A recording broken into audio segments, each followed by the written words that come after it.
E ao domingo é habitual uma viagem ao espaço, conduzida pelo comentador da RTP, Miguel Gonçalves. Miguel, bom dia. Bom dia, Cristiana. E vamos contar ao pormenor o que vai acontecer no próximo dia 22 deste mês, um marco histórico para a história da astronomia, e estamos a falar do telescópio espacial James Webb. É verdade, entretanto já foi atualizado 22 para 24, ao meio-dia e 20, mas, olha, vamos começar com alguns números interessantes. Peço desculpa, se foram 40 milhões de horas dedicadas à construção do telescópio espacial James Webb e cientistas e engenheiros de 14 nações e tudo começou verdadeiramente em 1989. O telescópio espacial Hubble ia ser lançado no ano seguinte, mas já em 89 um conjunto de astrónomos americanos, e não só, avançaram com aquilo que seria já o telescópio da próxima geração. Imagina, o Hubble ainda não tinha sido lançado e já estavam a pensar no telescópio da próxima geração. E esse telescópio veio agora materializar-se, com muitos anos depois de aquilo que seria o seu lançamento, com muitas peripécias, entretanto, e até com ameaças de que não seria lançado.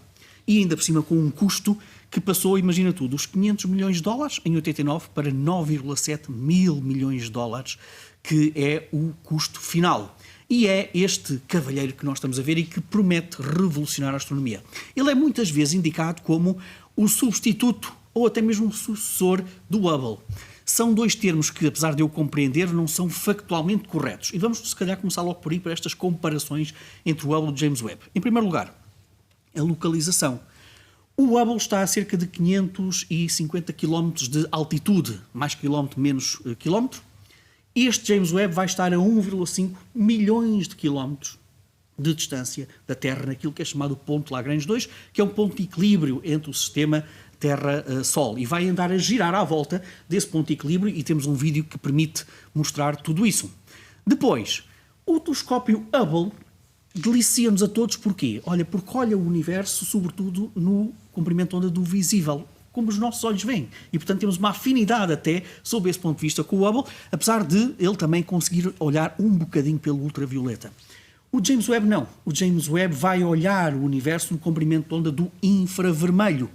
E, portanto, ele será mais, digamos, o sucessor do telescópio espacial Spitzer, que terminou no ano passado, que também olhava para o infravermelho, do que propriamente do Hubble. E então, porquê esta comparação com o Hubble? Olha, porque o Hubble foi de tal maneira revolucionário na maneira como nos mostrou um novo universo, autenticamente, e que veio colocar em causa muitos princípios que os próprios astrónomos já tinham escrito sobre a formação e a evolução do universo, que a expectativa para com este é que também faça exatamente a mesma coisa, porque ele é muito mais poderoso do ponto de vista tecnológico. Olha, esta é a capa, precisamente, desse relatório escrito em 1989 a sugerir o James Webb. E, portanto, porquê o infravermelho? Olha, porque em astronomia, quando nós queremos olhar para o universo distante, utilizamos o infravermelho. E porquê?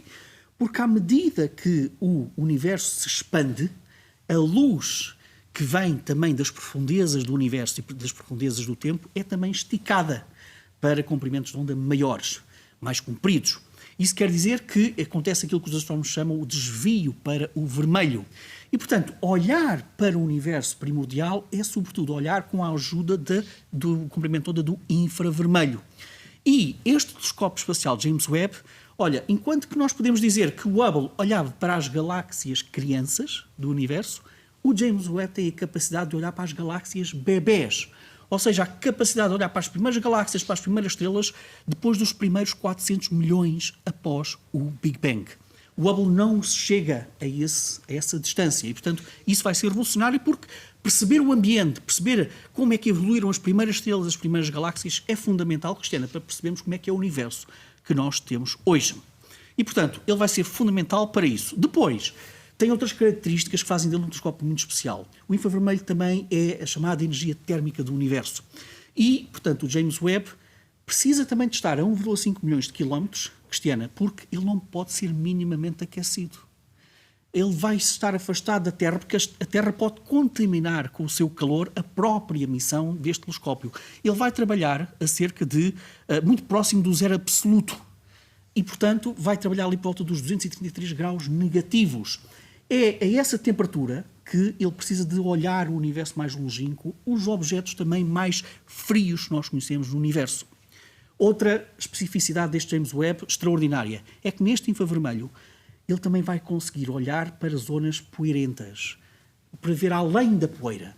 Nós sabemos que as estrelas e os planetas nascem em uma espécie de casulos de pó e de poeira, como aqueles que nós estávamos a ver nas imagens.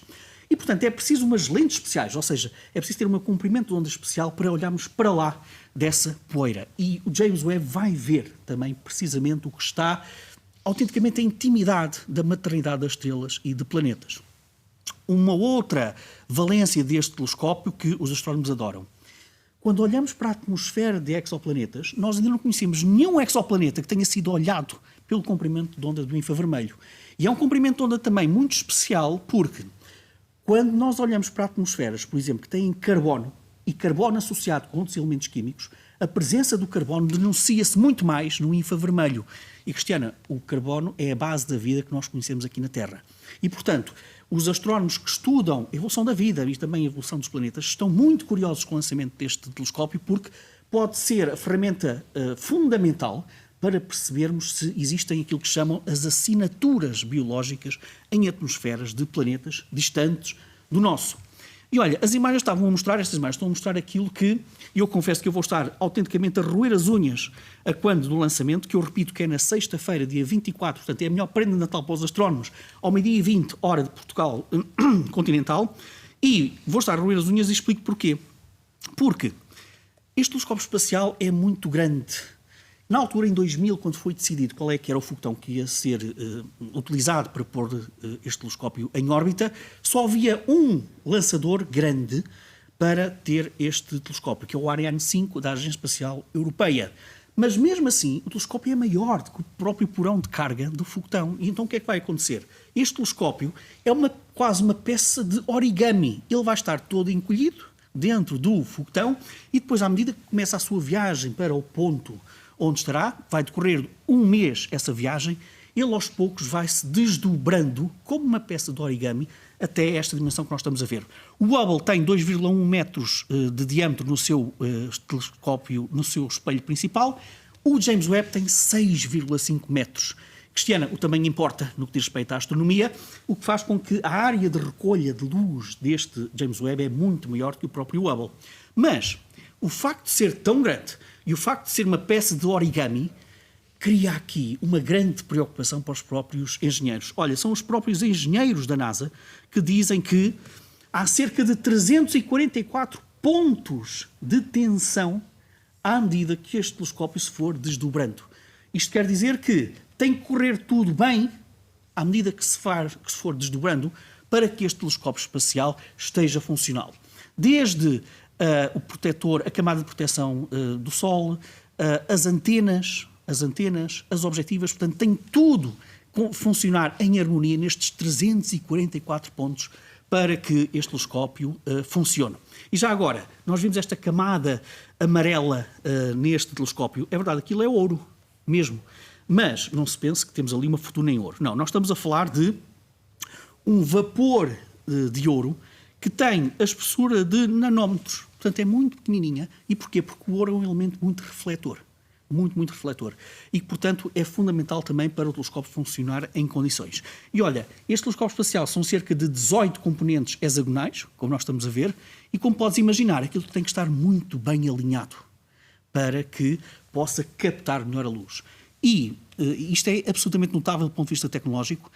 Tens ideia de qual é que é a margem de manobra, qual é digamos, a margem de confiança mínima deste alinhamento? Olha, é cerca de 10 mil avos. Ou seja, é muito mais pequenino que a espessura de um cabelo.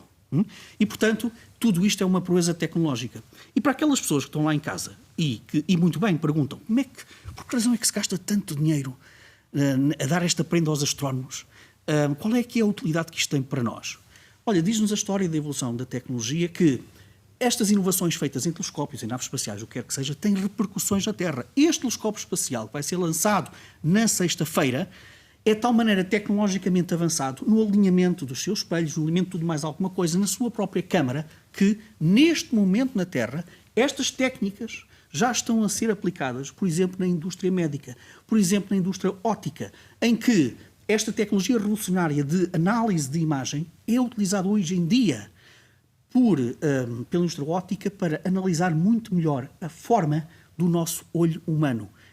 Algo que demorava minutos, agora demora segundos. E, portanto, tudo isto traz inovação tecnológica. Muito bem, Miguel, obrigada. Fica aqui antecipado o que vai acontecer então na próxima sexta-feira. Até ao próximo domingo. Muito obrigado.